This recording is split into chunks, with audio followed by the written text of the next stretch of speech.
খলিফাতুল মুসলিমিন, আপনি রাষ্ট্রের কাজ করতেছেন। আমি অমুক রাষ্ট্র থেকে আপনার কাছে পয়গাম নিয়ে আসলাম।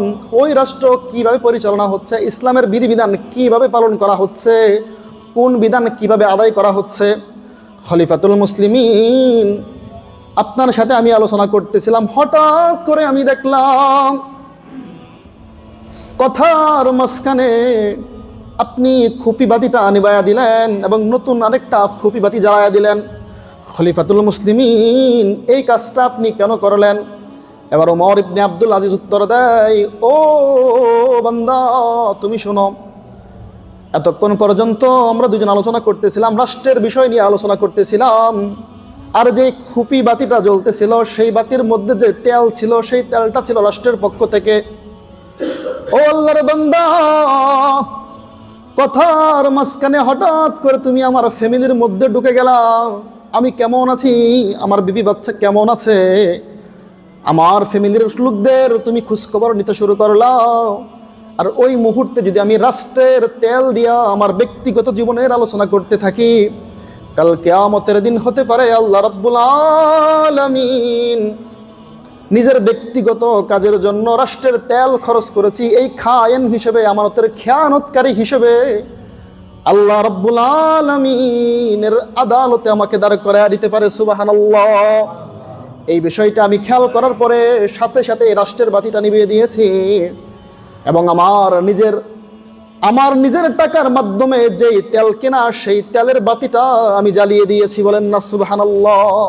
কেমন ছিল তাদের ঈমান, কেমন ছিল তাদের আখলাক, কেমন ছিল তাদের ক্ষুধাবৃত্তি, আল্লাহর প্রতি ভীতি কি পরিমাণ ছিল, যে একটু সময় আলোচনা করতেছি, রাষ্ট্রের পক্ষ থেকে তো আমার খুপিবাতি জ্বলতেছে, মাঝখানে আমার ফ্যামিলির খবর নিছে। এই সময়টার মধ্যে যদি আমি আমার ব্যক্তিগত কাজে, ব্যক্তিগত কথাবার্তার মধ্যে রাষ্ট্রীয় তেল খরচ করি, হতে পারে কাল কিয়ামতের দিন আল্লাহ রাব্বুল আলামিনের আদালতে আমাকে দাঁড় করতে পারে।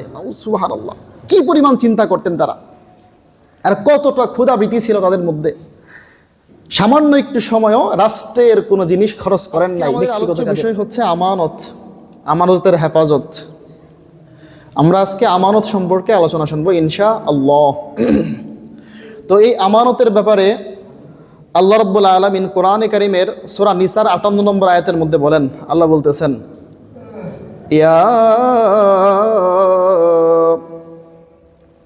ইন্নাল্লাহা ইয়া'মুরুকুম আন তু'আদ্দুল আমানাতি ইলা আহলিহা। আল্লাহ রাব্বুল আলামিন গোটা পৃথিবীর সমস্ত মানুষদেরকে উদ্দেশ্য করে বলেন, ইন্নাল্লাহা ইয়া'মুরু আন তু'আদ্দুল আমানাতি ইলা আহলিহা, ইন্নাল্লাহা ইয়া'মুরুকুম আন তু'আদ্দুল আমানাতি ইলা আহলিহা। আল্লাহ রাব্বুল আলামিন নির্দেশ দেন, আদেশ করেন, হে দুনিয়ার মানুষ, তোমাদের কাছে যদি কোনো আমানত থাকে, এই আমানতটা তার আহারের কাছে, যে ব্যক্তি তার হকদার, তার কাছে ফিরিয়ে দাও। আমানতটা যার কাছে দেওয়া প্রয়োজন তার কাছে ফিরিয়ে দাও। ইন্নাল্লাহা ইয়া'মুরুকুম আন তু'আদ্দুল আমানাতি ইলা আহলিহা। আল্লাহ বলেন, বান্দা, তোমার কাছে যদি কারো আমানত থাকে, সেই আমানতটা হেফাজত করো এবং যার আমানত তার কাছে তোমরা ফিরিয়ে দাও। আল্লাহ আরো বলেন, সূরা আনফালের ২৭ নম্বর আয়াতের মধ্যে আল্লাহ সুস্পষ্টভাবে আরো বলে দেয়, ইয়া আইয়ুহাল্লাযীনা আমানু লা তাখুনুল্লাহা ওয়ার রাসূলা ওয়া লা তাখুনু আমানাতিকুম। আল্লাহ রাব্বুল আলামিন সূরা আনফালের ২৭ নম্বর আয়াতের মধ্যে আরো সুস্পষ্টভাবে বলে দেয়, ইয়া আইয়ুহাল্লাযীনা আমানু, ও দুনিয়ার ঈমানদারগণ, ও দুনিয়ার মুমিন বান্দাবান্দিগণ, তোমরা আল্লাহ রাব্বুল আলামিনের সাথে কখনোই খেয়ানত করিও না। তোমরা আল্লাহর সাথে কখনো খেয়ানত করিও না। আর রাসূল, এবং রাসূলের সাথে কখনো খেয়ানত করিও না। ওয়া তাখুনু আমানাতিকুম, এবং তোমাদের কাছে যদি কেউ আমানত রাখে, সেই আমানতের ব্যাপারে কোনোদিন খেয়ানত করিও না। আল্লাহ তিনটা কথা বলছেন।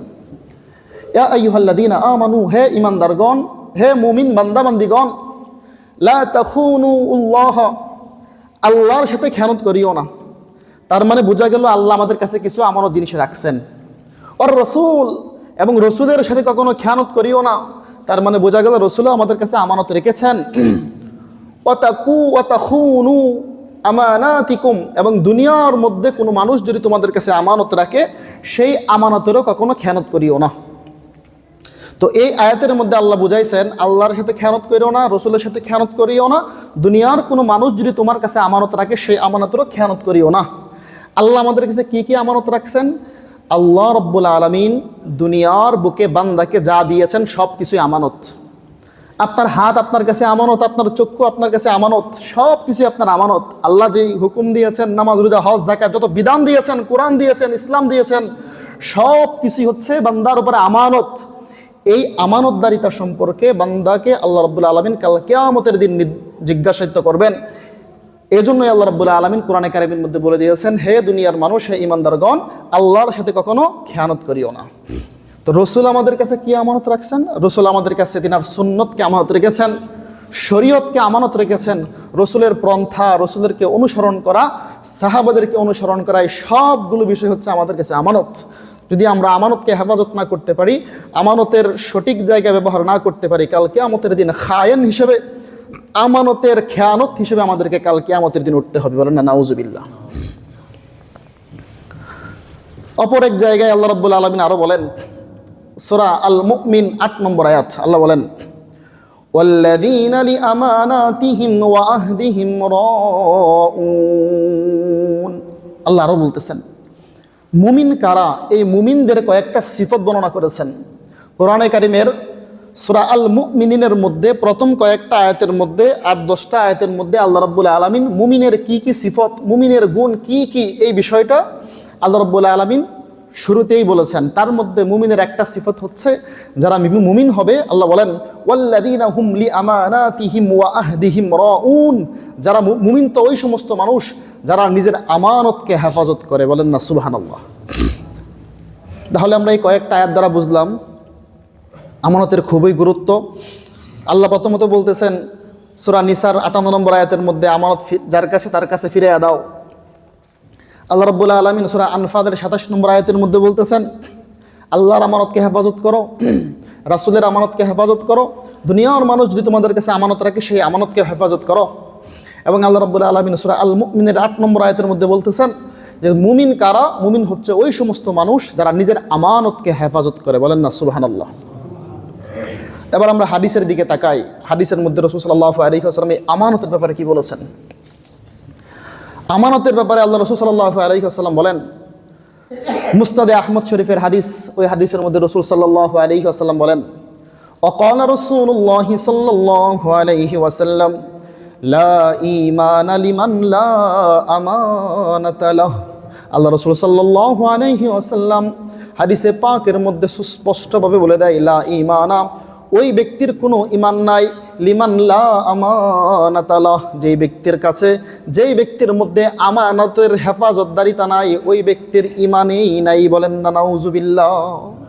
আল্লাহ রাসূল বলতেছেন লা ঈমানা লিমান লা আমানাতা লাহু, যেই ব্যক্তির ভিতরে আমানতের হেফাজতদারিতা নাই, ওই ব্যক্তির ভিতরে ঈমানই নাই। বলেন না নাউজুবিল্লাহ। ঈমান যে পরিপূর্ণ হওয়ার জন্য কয়েকটা শর্ত আছে, তার মধ্যে অন্যতম একটা শর্ত হচ্ছে আমানতদারিতা, আমানতের হেফাজত করা। বুখারী শরীফের হাদিস 59 নম্বর হাদিস। ওই হাদিসের মধ্যে সাহাবায়ে কেরাম একদিন রাসূল সাল্লাল্লাহু আলাইহি ওয়াসাল্লামকে প্রশ্ন করছে। সাহাবায়ে কেরাম একদিন রাসূল সাল্লাল্লাহু আলাইহি ওয়াসাল্লামকে গিয়ে প্রশ্ন করতেছে, ইয়া রাসূলুল্লাহ, ওগো আল্লাহর রাসূল, মাতাসসা, কখন কিয়ামত হবে, কখন কিয়ামত হবে? সাহাবায়ে কেরাম প্রশ্ন করতেছেন, ইয়া রাসূলুল্লাহ, ইয়া হাবিবাল্লাহ, কখন কিয়ামত হবে আপনি বলে দেন। আল্লাহ রাসূল সাল্লাল্লাহু আলাইহি ওয়াসাল্লাম বলেন, কিয়ামত কখন হবে আল্লাহ রাব্বুল আলামিন ভালো জানেন, তবে তোমাদেরকে আমি কিছু আমানত বলে দেই, কিছু আলামত বলে দেই। উল্লেখযোগ্য একটা আলামত হচ্ছে, যখন দেখবা দুনিয়ার বুক থেকে আমানতদারিতা চলে গিয়েছে। কোনো মানুষ যদি কারো কাছে আমানত রাখে, অর্থ রাখতে পারে, স্বর্ণ রাখতে পারে, সম্পদ রাখতে পারে, কথার আমানত রাখতে পারে, অথবা আল্লাহর আমানত, আল্লাহর বিধিবিধান আমানত থাকতে পারে, আমি রাসূলের পক্ষ থেকে সুন্নতগুলো আমানত থাকতে পারে। যখন দেখবা দুনিয়ার বুক থেকে আমানত চলে গিয়েছে, মানুষ আমানতের হেফাজত করে না, ফান্তাজিরুস সাআহ, ওই ফান্তাজিরিস সাআহ, ওই সময় তোমরা কিয়ামতের জন্য অপেক্ষা করতে থাকো। বলেন না নাউজুবিল্লাহ। আল্লাহ রাসূল বলতেছেন, যখন দুনিয়ার বুক থেকে আমানত উঠে যাবে, আমানতের হেফাজতদারিতা উঠে যাবে, সাহাবায়ে কেরাম ফান্তাজিরিস সাআহ, ওই সময় তোমরা কিয়ামত সংগঠিত হয়ে যাওয়ার জন্য অপেক্ষা করো। বলেন না নাউজুবিল্লাহ। তার মানে আমানত খুবই গুরুত্বপূর্ণ জিনিস। এই যে কয়েকটা হাদিস পেশ করলাম, 2টা হাদিস 3টা কোরআনের আয়াত, এই 3টা কোরআনের আয়াত এবং 2টা হাদিস দ্বারা আমরা বুঝলাম আমানতের খুবই গুরুত্ব। এখন আপনাদের মনের মধ্যে প্রশ্ন আসতে পারে, আমানত মনে হয় যে কেউ আগে আমার কাছে টাকা রাখলো এটাই আমানত। আমানত শুধু টাকা রাখলেই শুধু আমানত হয় না, আমানত শব্দটা খুবই ব্যাপক একটা শব্দ। এই আমানতের মধ্যে অনেক কিছুই শামিল করে। আপনি যে 2 চোখকে দেখতেছেন, এই চোখটা আল্লাহর পক্ষ থেকে আমানত। আপনি যে হাঁটতেছেন 2টা পা, এই 2টা পা আল্লাহর পক্ষ থেকে আমানত। আপনার হাতগুলো আল্লাহর পক্ষ থেকে আমানত, আপনার বিবেক, আপনার ব্রেন আল্লাহর পক্ষ থেকে আমানত, আপনার শরীরটা, আপনার ইলম, সব কিছুই আল্লাহর পক্ষ থেকে আমানত। এখন বলতে পারেন যে আমানতদারিতা আমরা কিভাবে বুঝবো? আল্লাহ রাব্বুল আলামিন আপনাকে চোখ দিয়েছেন ভালো কিছু দেখার জন্য, যেটা দুনিয়ারও কল্যাণ হবে, আখিরাতেরও কল্যাণ হবে। এই জন্য চোখ দেয় নাই যে চোখ দ্বারা আল্লাহর নাফরমানি করবেন। যে ব্যক্তি আল্লাহর চোখ দিয়া, আল্লাহর আমানতের বস্তু দিয়া নাফরমানি করবে, কাল কিয়ামতের দিন সেই চক্ষুটাই তার বিরুদ্ধে সাক্ষী দিয়ে দিবে। বলেন না নাউজুবিল্লাহ। আল্লাহ রাব্বুল আলামিন হাত দিয়েছেন আল্লাহর কাজ করার জন্য, নিজের জন্য কাজ করার জন্য। আল্লাহ রাব্বুল আলামিন পা দিয়েছেন নিজের জন্য, আল্লাহর ইবাদতের জন্য এবং তার কল্যাণের জন্য। এখন এই হাত দ্বারা যদি কাউকে সে খুন করে, অন্যায় পথে কাজ করে, দুর্নীতি করে, ঘুষ খায়, এই হাত দিয়া ঘুষের কিছু লেখে, সুদের খাতার মধ্যে সাইন করে, আল্লাহ রাব্বুল আলামিন কাল কিয়ামতের দিন এই হাতের মাধ্যমেই তার বিপক্ষে সাক্ষী দাঁড় করাইয়া দিবেন। বলেন না নাউজুবিল্লাহ। দলিল আমরা যে বললাম চক্ষু আমানত, হাত আমানত, পা আমানত, এগুলো আমার বিরুদ্ধে সাক্ষী দিবে, তার দলিল কি? দলিল আছে। সূরা ইয়াসিনের 65 নম্বর আয়াত আল্লাহ রাব্বুল আলামিন বলেন, এই যে আমাদের যত অঙ্গ প্রত্যঙ্গ আছে, হাত, কান, চক্ষু, নাক, যা কিছু আছে, এই সবগুলোই আমার বিপক্ষে দাঁড়ায় যাবে। তার দলিল হচ্ছে সূরা ইয়াসিনের 65 নম্বর আয়াত।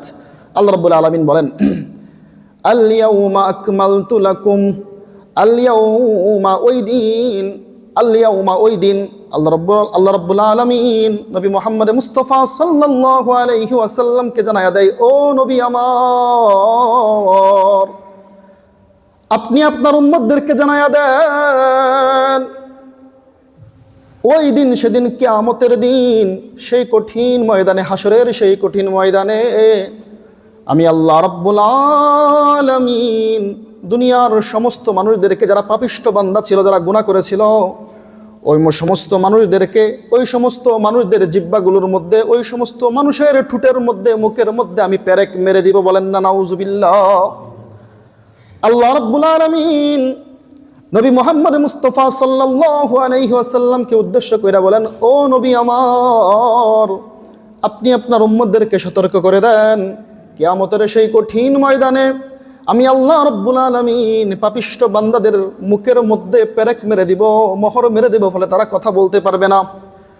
কথা যখন বলতে পারবে না, আমি আল্লাহ রাব্বুল আলামিন তাদের হাতগুলোকে জবান দিয়ে দিব, আমি তাদের পাগুলোকে তাদের বিরুদ্ধে সাক্ষী হিসেবে দাঁড় করাইয়া দিব।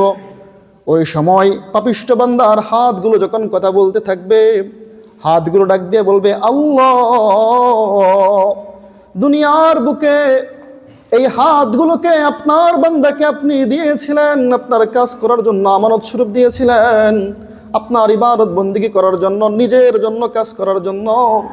কিন্তু আমার এই হাত দ্বারা এমন কোনো অপরাধ নাই যে করে নাই, এমন কোনো অন্যায় নাই যে করে নাই। ও আল্লাহ, আমি হাত হয়ে আপনার বান্দার বিপক্ষে আমি সাক্ষীদার হয়ে গেলাম। বলেন না নাউজুবিল্লাহ।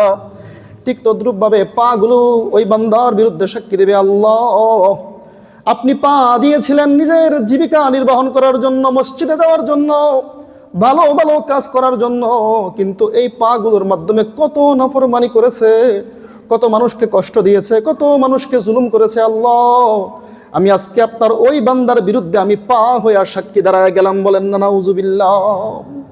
সূরা ইয়াসিনের 65 নম্বর আয়াত। আল্লাহ রাব্বুল আলামিন নবী মুহাম্মদ সাল্লাল্লাহু আলাইহি ওয়াসাল্লামকে বলেন, হে নবী মুহাম্মদ, আপনার উম্মতকে আপনি সতর্ক করেন, জানায়া দেন, তাদের মুখগুলোর মধ্যে পেরেক মারা হবে, তাদের মুখ দিয়ে কোনো কথা বলতে পারবে না। কেননা যদি আমি তাদের মুখগুলোকে, জিহ্বাগুলোকে অনুমতি দেই, অনেক মিথ্যে কথা বলবে। আমি আল্লাহ রাব্বুল আলামিন আমার বান্দার মিথ্যে কথা শুনতে চাই না, এই জন্য তার মুখের মধ্যে পেরেক মেরে দেবো, মুখ কথা বন্ধ হয়ে যাবে, তার হাত, তার চক্ষু, তার পা তার বিরুদ্ধে সাক্ষী হিসেবে দাঁড়িয়ে যাবে। বলেন না সুবহানাল্লাহ। তার মানে আমাদের ছোটার কোনো জায়গা নাই। এখন প্রশ্ন আসতে পারে, হাত কিভাবে কথা বলবে, পা কিভাবে আমার বিরুদ্ধে সাক্ষী দিবে?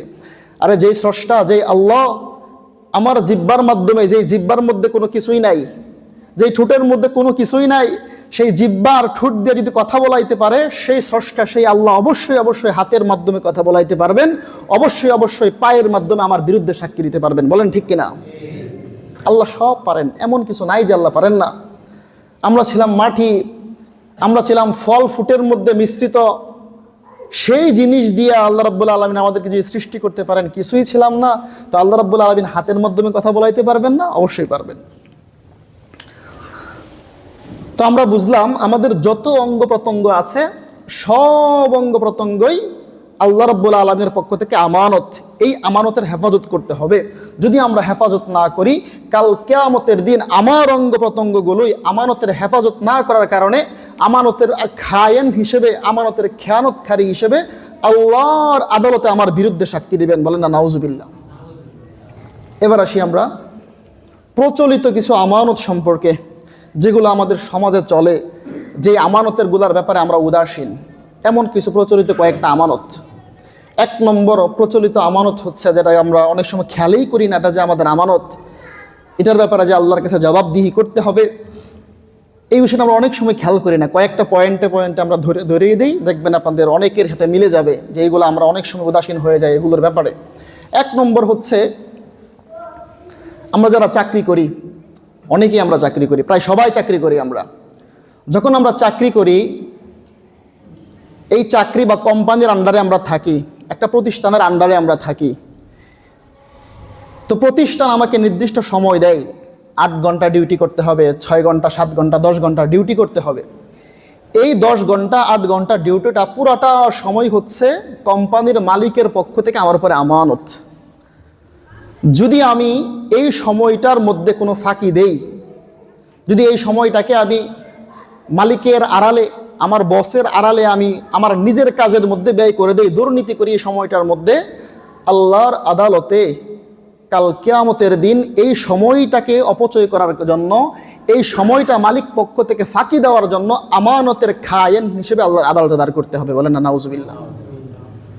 শুধু তাই নয়, একটা কোম্পানির, একটা প্রতিষ্ঠানের যে যত আসবাবপত্র আছে, উদাহরণস্বরূপ একটা কোম্পানি থেকে আপনাকে একটা গাড়ি দিল, একটা মেশিন দিল। আপনি যখন আপনার ডিউটি শেষ, ওই মেশিনটা থেকে কোনো একটা আসবাবপত্র, কোনো একটা ইঞ্জিন চুরি করে নিয়ে আসলেন, আপনি আমানতের খেয়ানত করলেন। একটা কোম্পানির মধ্যে আপনি কাজ করেন, যে কোম্পানির কাপড় তৈরি করেন, একটা ফ্যাক্টরির মধ্যে কাজ করেন, পণ্য তৈরি করেন, মালিক পক্ষের আড়ালেই, অফিসারের আড়ালেই আপনি লুকায় কোনো একটা জিনিস আনলেন, আপনি আমানতের খেয়ানত করলেন। শুধু তাই নয়, যত বস্তু দেয়, কম্পিউটার হতে পারে, মোবাইল হতে পারে, গাড়ি হতে পারে। গাড়িগুলো দেয় কোম্পানির কাজের জন্য ব্যবহার করার জন্য, মোবাইল দেয় কোম্পানির কাজের জন্য ব্যবহার করার জন্য, কম্পিউটার দেয় মোবাইলের কাজের, অফিসের কাজের জন্য ব্যবহার করার জন্য। এই বস্তুগুলো যদি নিজের নিত্য প্রয়োজনীয় জিনিসের জন্য ব্যবহার করা হয়, তাহলে আপনি ওই বিষয়গুলোর ব্যাপারে খেয়ানত হইলেন। কাল কিয়ামতের দিন আল্লাহর আদালতে ওই মালিক পক্ষের সামনে আপনি আমানতের খেয়ানত হিসেবে দাঁড় করতে হবে। বলেন না নাউজুবিল্লাহ। উদাহরণস্বরূপ আমরা বলতে পারি, একটা ঘটনা বলতে পারি। সাহাবায়ে কেরামের যুগের পরেই তাবিঈনদের যুগে রয়ুসিত তাবিঈন, তাবিঈনদের মধ্যে সবচাইতে বড় তাবিঈন যে ব্যক্তি, উমর ইবনে আব্দুল আজিজ রহমাতুল্লাহি আলাইহির ঘটনা। যখন তিনি খেলাফতের মসনদে বসেছেন, খেলাফতের মসনদে বসার পরে উনি যখন খেলাফতের মসনদে বসছেন, তো বিভিন্ন রাষ্ট্র থেকে, বিভিন্ন জায়গা থেকে ওজির নাজির যারা আছে, যাদেরকে নিযুক্ত করেছেন, আমির নিযুক্ত করেছেন, ওরা রাষ্ট্রের বিভিন্ন খবর সংবাদ নিয়ে আসতো। তো একদিনের ঘটনা, কোনো এক রাষ্ট্র থেকে একজন ওজির আসছে খলিফাতুল মুসলিমিনের কাছে। খলিফাতুল মুসলিমিন তেনার জায়গার মধ্যে বসছেন এবং রাত্রিবেলায় খুপিবাতি জ্বালায়া কথা বলতেছেন। কথা বলতে বলতে বলতে বলতে এক পর্যায়ে খলিফাতুল মুসলিমিন ওমর ইবনে আব্দুল আজিজ রহমতুল্লাহ আলাই নিজের যে খুপিবাতিটা ছিল খুপিবাতিটা নিভাইয়া দেয়। খুপিবাতিটা নিভাইয়া দিয়া আরেকটা খুপিবাতি জ্বালায়া দেয়, আবার নতুন করে আলোচনা শুরু করে। তো যেই উজির আসছে কোনো এক রাষ্ট্রের প্রতিনিধি হিসেবে কথা বলতে, সে ব্যক্তি বলতেছে, ইয়া খলিফাতুল মুসলিমিন, আপনি রাষ্ট্রের কাজ করতেছেন, আমি অমুক রাষ্ট্র থেকে আপনার কাছে পয়গাম নিয়ে আসলাম। ওই রাষ্ট্র কিভাবে পরিচালনা হচ্ছে, ইসলামের বিধিবিধান কিভাবে পালন করা হচ্ছে, কোন বিধান কিভাবে আদায় করা হচ্ছে, খলিফাতুল মুসলিমিন আপনার সাথে আমি আলোচনা করতেছিলাম। হঠাৎ করে আমি দেখলাম কথার মাঝখানে আপনি খুপিবাতিটা নিভাইয়া দিলেন এবং নতুন আরেকটা খুপিবাতি জ্বালায়া দিলেন। খলিফাতুল মুসলিমিন, এই কাজটা আপনি কেন করলেন? এবার ওমর ইবনে আব্দুল আজিজ উত্তর দেয়, ও বান্দা, তুমি শোনো, এতক্ষণ পর্যন্ত আমরা দুজন আলোচনা করতেছিলাম, রাষ্ট্রের বিষয় নিয়ে আলোচনা করতেছিলাম। আর যে খুপি বাতিটা জ্বলতেছিল, সেই বাতির মধ্যে যে তেল ছিল, সেই তেলটা ছিল রাষ্ট্রের পক্ষ থেকে। ও আল্লাহর বান্দা, কথার মাঝখানে হঠাৎ করে তুমি আমার ফ্যামিলির মধ্যে ঢুকে গেলা। আমি কেমন আছি, আমার বিবি বাচ্চা কেমন আছে, আমার ফ্যামিলির লোকদের তুমি খোঁজখবর নিতে শুরু করলা। আর ওই মুহূর্তে যদি আমি রাষ্ট্রের তেল দিয়া আমার ব্যক্তিগত জীবনের আলোচনা করতে থাকি, কাল কিয়ামতের দিন হতে পারে আল্লাহ রাব্বুল আলামিন নিজের ব্যক্তিগত কাজের জন্য রাষ্ট্রের তেল খরচ করেছি, এই খায়েন হিসেবে, আমানতের খেয়ানতকারী হিসেবে আল্লাহ রাব্বুল আলামিনের আদালতে আমাকে দাঁড় করায় দিতে পারে। সুবহানাল্লাহ। এই বিষয়টা আমি খেয়াল করার পরে সাথে সাথে রাষ্ট্রের বাতিটা নিভিয়ে দিয়েছি এবং আমার নিজের টাকার মাধ্যমে যেই তেল কেনা, সেই তেলের বাতিটা আমি জ্বালিয়ে দিয়েছি। বলেন না সুবহানাল্লাহ।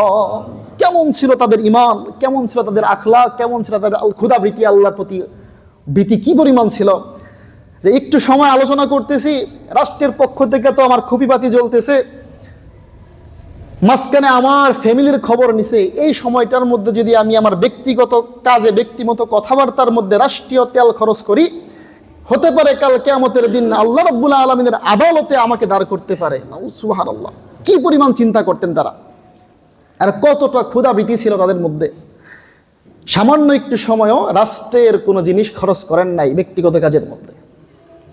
এক নম্বর পাইলাম তাহলে আমরা কি, কোনো অফিস, কোনো আদালত, কোনো প্রতিষ্ঠানের যদি আমরা আন্ডারে চাকরি করি, ওই প্রতিষ্ঠানের যে নিয়ম শৃঙ্খলা আছে, যেই বিশেষ করে সময়টা আমার কাছে আমানত, ওই অফিসের প্রত্যেকটা আসবাবপত্র আমার কাছে আমানত, কাজ করার জন্য যে সামান আমাকে দিয়েছে, সামানগুলো সবগুলোই আমার কাছে আমানত। অনেক সময় দুঃখজনক হলো, অনেক সময় আমরা এই বিষয়গুলোর ক্ষেত্রে উদাসীন, আমরা জানি না এই বিষয়গুলোর ক্ষেত্রেও যে আল্লাহর কাছে জবাবদিহি করতে হবে। আল্লাহ রাব্বুল আলামিন এই বিষয়গুলোর ক্ষেত্রে আমাদেরকে সহি বুঝার তৌফিক দান করুন, আমিন।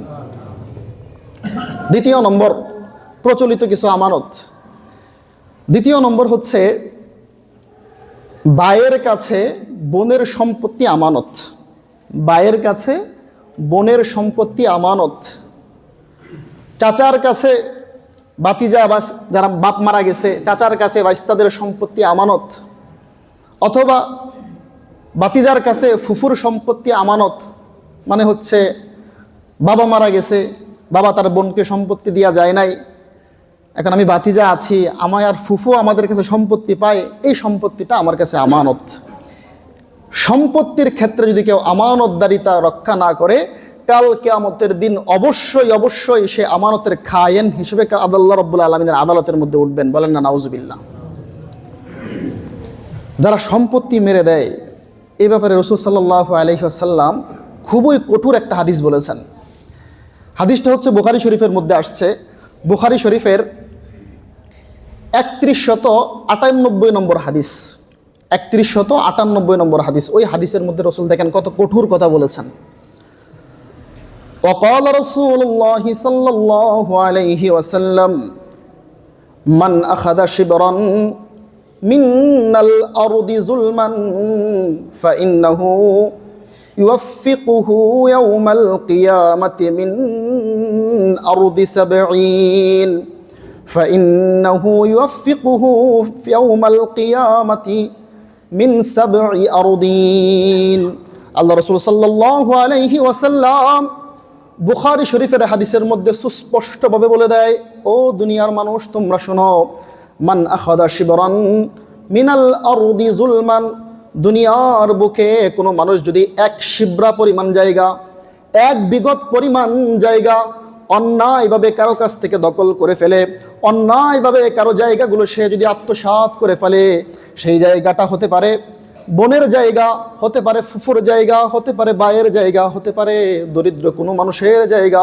দুনিয়ার বুকে যে কোনো ব্যক্তির কোনো সম্পত্তি অন্যায়ভাবে এক বিগত সম্পদ, এক বিগত পরিমাণ সম্পত্তি, এক বিগত পরিমাণ জমিনকেও দখল করে ফেলে, আল্লাহ রাসূল সাল্লাল্লাহু আলাইহি ওয়াসাল্লাম বলেন ফাইন্নাহু ইউফিকুহু ইয়াউমাল কিয়ামাহ মিন 7 আরদিন। আল্লাহ রাসূল বলেন কাল কিয়ামতের দিন হাসরের সেই কঠিন ময়দানে যেই জমিনটা সে দখল করলো, এই জমিন থেকে শুরু করে 7 তবক জমিনের তল পর্যন্ত যতগুলো মাটি আছে, এই মাটিগুলোকে আল্লাহ রাব্বুল আলামিন একটা মালা বানিয়ে দেবেন, আর সেই মালাটা ওই বান্দার গলার মধ্যে পরিধান করিয়ে দেবেন। নাউজুবিল্লাহ, কত কঠোর কথা। আল্লাহ রাসূল বলতেছেন যদি কোনো সম্পত্তির পরিমাণটা এক বিগত হোক, উদাহরণস্বরূপ এক বিগত হোক, এতটুকু সম্পত্তিও যদি অন্যায়ভাবে কেউ দখল করে ফেলে, কাল কিয়ামতের দিন আল্লাহ রাব্বুল আলামিন 7 তবক জমিন পর্যন্ত, অর্থাৎ মাটির নিচে যতটুকু যায়, মাটির নিচে যতটুকু যায়, এই জায়গাটার মধ্যে যত মাটি আছে, এই সমস্ত মাটিটা দিয়া আল্লাহ রাব্বুল আলামিন একটা মালা বানাবেন। কি পরিমাণ ওজন হবে সেই মালাটা, আর সেই মালাটা ওই বান্দার গলার মধ্যে পরিয়ে দেওয়ার পরে বলবেন, বান্দা অন্যায়ভাবে তুমি অমুক ব্যক্তির সম্পত্তি দখল করেছিলা, শাস্তি স্বরূপ সেই সম্পত্তি আজকে তোমার গলার মধ্যে মালা হিসেবে পরিয়ে দেওয়া হইল। বলেন না নাউজুবিল্লাহ। তাহলে আমরা 2 নম্বর পাইলাম যে ভাইয়ের কাছে বোনের সম্পত্তি আমানত, বাতিজার কাছে ফুফুর সম্পত্তি আমানত, বাবার কাছে মেয়ের সম্পত্তি আমানত। এই আমানতের খেয়ানত যারা করবে, কাল কিয়ামতের দিন হাসরের সেই কঠিন ময়দানে আল্লাহর আদালতের মধ্যে সে গ্রেফতার হবে। বলেন না নাউজুবিল্লাহ। 3 নম্বর, রাষ্ট্রীয় সম্পদ নাগরিকের উপরে আমানত। রাষ্ট্রীয় সম্পদ নাগরিকদের জন্য আমানত। এটা খুব জটিল। যদি কেউ রাষ্ট্রীয় সম্পদ আত্মসাৎ করে ফেলে, রাষ্ট্রীয় বস্তু, উদাহরণস্বরূপ আপনার বাড়ির সামনে দিয়ে একটা রাস্তা হইতেছে, ইট আইনা রাখছে, আপনি 10টা ইট নিয়ে আসলেন চুরি কইরা। উদাহরণস্বরূপ আপনার রাস্তার সামনে সিমেন্টের বস্তা রাখছে, রড রাখছে, রাস্তা করবে, রাষ্ট্রীয় কাজ করবে, পাশেই একটা প্রাইমারি স্কুল বানাবে, সরকারি একটা প্রতিষ্ঠান করবে, রড রাখছে, সিমেন্ট রাখছে, ওইখান থেকে আপনি সবার আড়ালে চুরি কইরা কিছু মাল সামানা নিয়ে আসলেন। কাজটা কি হইল? যেই ব্যক্তি রাষ্ট্রের কোনো জিনিস চুরি করে, আমানতের খেয়ানত করে, রাষ্ট্রের মধ্যে যতগুলো মানুষ আছে, এক বস্তা সিমেন্টের উপর, একটা ইটের উপর রাষ্ট্রের সমস্ত মানুষের হক আছে। যদি আমাদের বাংলাদেশে 18 কোটি মানুষ হয়, আর রাস্তার একটা ইটের মধ্যে 18 কোটি মানুষের হক আছে, কাল কিয়ামতের দিন সেই 18 কোটি মানুষের কাছে মাপ চেয়ে তারপরে পার হতে হবে। বলেন না নাউজুবিল্লাহ। তাহলে কি পরিমাণ গুরুত্ব রাষ্ট্রের সম্পত্তি।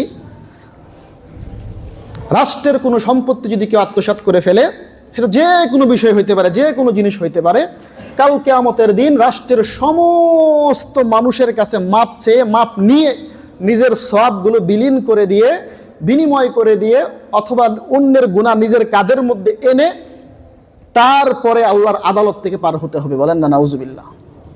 অনেক উদাহরণ দেওয়া যাবে, আমি সব উদাহরণের মধ্যে গেলাম না। ইট, রড, সিমেন্টে শুধু উদাহরণ দিলাম, বাকি কি কি সম্পত্তি আছে আমরা সকলেই জানি। এই ব্যাপারে একটা ঘটনা আছে। ঘটনাটা হচ্ছে মাওলানা আশরাফ আলী থানভী রহমতুল্লাহি আলাইহি, তিনি একদিন তেনার নিজ জায়গা থানা ভবন থেকে কোথাও যাইতেছিলেন। সাহারানপুর থেকে থানা ভবন যাবেন, ইন্ডিয়ার মধ্যে। তো সাহারানপুরের রেল স্টেশনের মধ্যে তিনি ট্রেনে উঠছেন। ওঠার আগে তিনি জানতে পারলেন রাষ্ট্রের নিয়ম হচ্ছে একটা মানুষ যদি সাথে কিছু মাল সামানা নেয়, এই মাল সামানা ফ্রি নিতে পারবে, কিন্তু মাল সামানার পরিমাণটা যদি বেশি হয়ে যায় অতিরিক্ত ভাড়া দিতে হয়। ট্রেনের নিয়ম হচ্ছে এটা। তো ওই সাহারানপুরে রেল স্টেশনের মধ্যে যে রেল টিকিটওয়ালা ছিল, টিকিট মাস্টার ছিল, ওই টিকিট মাস্টার জানতো মাওলানা আশরাফ আলী থানভী গোটা এশিয়া মহাদেশের মধ্যে বিখ্যাত একজন আলেম, অনেক বড় বিখ্যাত একজন আলেম, শত শত কিতাব লিখেছেন। উনি হুজুরকে গিয়ে বললেন, হজরত আপনার এই মাল সামানের টাকা দিতে হবে না, ট্রেনের ভিতরে যে টিটি আছে টিকিট চেক দেয়, আমি তাকে বলে দিব আপনার মালগুলো ফ্রি নিয়ে যাবে। মাওলানা আশরাফ আলী থানভী বললেন, ওহে আল্লাহর বান্দা, তুমি আমাকে মোহাব্বত করো বুঝলাম, তোমার ওই টিটি কতক্ষণ পর্যন্ত আমার সাথে যাবে? বলল অমুক স্টেশন পর্যন্ত। তারপরে বললেন, আচ্ছা তারপরে কি হবে? উনি বললেন, তারপরে যেই টিটি চেক দিবে সেই টিটি আরেক টিটিকে বলে দিবে আপনার জায়গা পর্যন্ত পৌঁছে দিবে। থানভী সাহেব বললেন, তারপরে কি হবে? টিটি মাস্টার বলল, টিকিট মাস্টার বলল, তারপরে তো আপনি আপনার নির্দিষ্ট গন্তব্যে নেমেই যাবেন, আপনাকে আর কেউ দেখবে না, ধরবে না। এবার আশরাফ আলী থানভী রহমতুল্লাহি আলাইহি বলেন, বান্দা হে আমার মুহিব্বিন, তুমি আমাকে ভালোবাসো, আমি যে স্টেশন পর্যন্ত যাব আমার গন্তব্য তো এখানে না, আমার গন্তব্য তো হচ্ছে জান্নাতের মধ্যে। বলেন না সুবহানাল্লাহ। জান্নাতে যাওয়ার আগে আমার আমল নামাটা একটা মাপা হবে, যেই মাপার যন্ত্র হচ্ছে মিজান। এই মিজানের পাল্লাই যখন আমার এই আমলটা মাপা হবে, যখন দেখবে গোটা ইন্ডিয়ার মধ্যে যত মানুষ ছিল সমস্ত মানুষ আমার কাছে হক রাখে, আমি আমানতের খেয়ানত করেছি, আমার সামানা ফ্রি নিয়ে গিয়েছি, ওই সময় গোটা ইন্ডিয়ার সমস্ত মানুষকে জবাবদিহি করে আমার মতো আশরাফ আলী কোনোদিন জান্নাতে যাওয়া সম্ভব না। বলেন না সুবহানাল্লাহ। এই চিন্তা করে তারপর টিটি মাস্টার বুঝলো হুজুরের চিন্তা ভাবনা অনেক আলামা খামের, সাথে সাথে ওই মাল সামাদের জন্য আরেকটা টিকিট কেটে দিল। আরেক দিনের ঘটনা, ওনার এক ছাত্রকে নিয়ে উনি সফরে যাইতেছেন রেল লাইনে। তো অনেক সময় হয় না যে টিকিট শেষ হয়ে গেছে আর টিকিট নেই, তো নিজের টিকিটটা কাটছেন কিন্তু ছাত্রের জন্য টিকিট কাটতে পারেন নাই।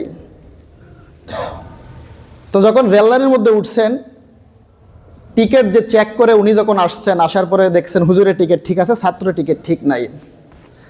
হুজুরকে চেনার পরে, অনেক বড় বিখ্যাত একজন আলেম ছিল গোটা এশিয়া মহাদেশের মধ্যে, আজকে থেকে 150 বছর আগের ঘটনা। তো টিকিট যে চেক করে সে বলতেছে, হুজুর আমি আপনাকে চিনতে পেরেছি, আপনার ছাত্রের টিকিট কাটার কোনো প্রয়োজন নাই, ইনশাল্লাহ আমি দেখে দিব, সমস্যা নাই। হুজুর উত্তর দেন, না এটা কখনোই সম্ভব নয়, আমরা নির্দিষ্ট গন্তব্যের মধ্যে গিয়ে নামবো, নামার পরে ওইখান থেকে যেখান থেকে আমরা উঠছি ওই জায়গার মধ্যে যাইতে যতটুকু ভাড়া লাগে ওই একটা টিকিট আমরা কিনবো, কেনার পরে টিকিটটা আমরা ছিঁড়ে ফেলবো, ছেড়ার মাধ্যমেই রাষ্ট্রের পক্ষ থেকে আমাদের উপরে যে আমানতদারিতা ছিল সেই আমানতটা পূর্ণ হয়ে যাবে। বলেন না সুবহানাল্লাহ। অথচ আমরা করি কি, কত জায়গার মধ্যে বিনা টিকিটে গেছি, কত জায়গার মধ্যে রাষ্ট্রকে ফাঁকি দিয়েছি, কত জায়গার মধ্যে রাষ্ট্রের সাথে দুর্নীতি করে গোটা দেশের সমস্ত মানুষের কাছে আমরা আমানতদারিতার খেয়ানত করেছি। চিন্তা করলে অনেক বিষয়। আল্লাহ রাব্বুল আলামিন এই সমস্ত রাষ্ট্রের সমস্ত আমানতদারিতা আমাদেরকে হেফাজত করার তৌফিক দান করুন, বলে আমিন। সর্বশেষ একজন রাখালের আমানতদারিতার বিস্ময়কর এক ঘটনা আছে। হযরতে উমর রাদিয়াল্লাহু তাআলা আনহুর জামানায় উমর রাদিয়াল্লাহু তাআলা আনহু যখন খেলাফতের মসনদে বসেছেন, খেলাফতের মসনদে বসার পরে একদিন উমর রাদিয়াল্লাহু তাআলা আনহু তেনার কিছু সৈন্য নিয়ে সাহাবায়ে কেরামদেরকে, সাথীদেরকে নিয়ে কোথাও এক সফরের মধ্যে যাইতেছেন। তো সফরের মাঝখানে একটা পাহাড়ের পদদেশে দেখলেন একজন রাখাল, তিনি ছাগল চড়াইতেছেন। তিনি তো খলিফাতুল মুসলিমিন, সেই রাখাল খলিফাতুল মুসলিমিনকে চেনে না। এবার খলিফাতুল মুসলিমিন হযরতে উমর রাদিয়াল্লাহু তাআলা আনহু ওই রাখালকে পরীক্ষা করার জন্য বলতেছেন, হে রাখাল, আমরা মুসাফির মানুষ, আমাদের সম্পদের অভাব নাই, টাকা পয়সার অভাব নাই, দিনার দিরহাম সব কিছুই আছে, কিন্তু আমাদের খাবারের কিছু নাই। অনেক শত শত ছাগল তুমি চড়াইতেছো, একটা ছাগল আমাদের কাছে বিক্রি করে দাও। রাখাল উত্তর দেয়, হে মুসাফির, আপনি আমার কাছে ছাগল চাইতেছেন, কিন্তু আমি যদি আপনার কাছে ছাগল বিক্রি করি, কয়েকদিন পরে যখন মালিক পক্ষ ছাগল গণনা করবে তখন আমি কি জবাব দিব? এবার উমর রাদিয়াল্লাহু তাআলা আনহু বলেন, বলবা ওই যে পাহাড় আছে, ওই পাহাড় থেকে নেকড়ে ভাগ আইসা একটা ছাগল খায়া ফেলছে, তাহলে খালাস, তোমাকে ধরতে পারবে না। এবার রাখাল উত্তর দেয়, ইয়া মুসাফির আইনাল্লাহ, ও মুসাফির, আমি আমার মালিককে বলবো ভাগ এসে আমার ছাগল খেয়ে গিয়েছে। আইনাল্লাহ, আল্লাহ কোথায়? আল্লাহ কি আরশে আজিম থেকে এই অন্যায় কি দেখবে না? ওমর রাদিয়াল্লাহু তাআলা আনহু রাখালের এই এত সুন্দর উত্তর শোনার পরে সাথে সাথেই তিনি একটা মুস্কি হাসি দিলেন এবং রাখালের কাছ থেকে শুনতে চাইলেন, ও রাখাল, তোমার মালিকের নাম কি? রাখাল যখন মালিকের নাম বলল, সাথে সাথেই ওমর রাদিয়াল্লাহু তাআলা আনহু সফরকে এই জায়গার মধ্যে স্টপ করে মালিক পক্ষের কাছে চলে যায় এবং মালিককে গিয়ে চড়া দামে ওই গোলামটাকে ক্রয় করে নেয়। গোলামটাকে ক্রয় করার পরে বলতেছে, ও গোলাম, আমি খলিফাতুল মুসলিমিন ওমর, তোমাকে পরীক্ষা পরীক্ষা করতেছিলাম, আর পরীক্ষার মধ্যে তুমি উত্তীর্ণ হয়েছ বহু টাকার বিনিময়ে, বহু দিরহামের বিনিময়ে। আমি খলিফাতুল মুসলিমিন ওমর তোমাকে ক্রয় করলাম, আর এই মুহূর্তে তোমাকে আমি আজাদ করে দিলাম। সুবহানাল্লাহ। আজাদ করার পরে ওমর রাদিয়াল্লাহু তাআলা আনহু বলতেছেন, ও রাখাল ভাই, তুমি আমার ভাই বনে গিয়েছো, তোমাকে আমি আজাদ করে দিলাম, দুনিয়ার বুকে আমার কোনো স্বার্থ নাই। কাল কিয়ামতের দিন হাসরের সেই কঠিন ময়দানে আমি যদি আল্লাহর আদালতে গ্রেফতার হয়ে যাই, দীর্ঘ 12 বছর আমি রাষ্ট্র পরিচালনা করেছি, রাষ্ট্রের কোনো মানুষের প্রতি যদি অন্যায় করে থাকি, অবিচার করে থাকি, আমানতের খেয়ানত করে থাকি, কাল কিয়ামতের দিন হাসরের সেই কঠিন ময়দানে আল্লাহর আদালতে আমাকে গ্রেফতার হতে হবে। তোমাকে যদি আমি আজাদ করে দিলাম, দুনিয়ার কোনো স্বার্থ নাই, যদি আমি আল্লাহর আদালতে গ্রেফতার হয়ে থাকি, আজকের এই আজাদের বিনিময়ে কাল কিয়ামতের দিন আল্লাহর আদালত থেকে তুমি আমাকে মুক্তি করে দিয়ে বলেন না সুবহানাল্লাহ। এই ছিল সাহাবায়ে কেরামের ঈমান। এত লোভনীয় অফার পাওয়ার পরে বিশেষ করে যারা শ্রমিক হয়, রাখাল হয়, ওদের অনেক লোভ থাকে, কেননা মালিক পক্ষ ওদের উপরে অনেক অবিচার করে, অন্যায় করে। আরব কান্ট্রিগুলোর মধ্যে যারা দেখা যায় মাজরা বিষয়ের মধ্যে যায়, ওরা যারা ছাগল চড়ায়, উট চড়ায়, ওদেরকে মাসকে মাস মরুভূমির মধ্যে রেখা দেয়। 1 মাস পরে মালিক পক্ষ গিয়ে কিছু খাবার দিয়ে আসে, পানি দিয়ে আসে, কোনো যোগাযোগ নাই, কিচ্ছু নাই, নেটওয়ার্ক নাই, নেটওয়ার্কের বাহিরে মরুভূমির মধ্যে পড়ে থাকে, অনেক কষ্ট করে। তো রাখাল ইচ্ছে করলে পারতেন যে একটা ছাগল আমি বিক্রি করে দিয়ে কিছু অর্থ কামায় নেই, কিন্তু রাখাল উত্তর দিয়েছেন, আইনাল্লাহ, আল্লাহ কোথায়? আল্লাহ রাব্বুল আলামিন যে আমানতের ব্যাপারে যে আলোচনাগুলো করলাম, আল্লাহ রাব্বুল আলামিন আমাদেরকে সকলকে বোঝার তৌফিক দান করুন এবং প্রত্যেকটা সেক্টরে, প্রত্যেকটা জায়গার মধ্যেই আল্লাহ রাব্বুল আলামিন আমাদেরকে আমানতের হেফাজত করার তৌফিক দান করুন। সকলে বলে আমিন। ওয়া আখিরি দাওয়ানা আনিল হামদুলিল্লাহি রাব্বিল আলামিন। যারা সুন্নাত পড়েনি সুন্নাত পড়েনি।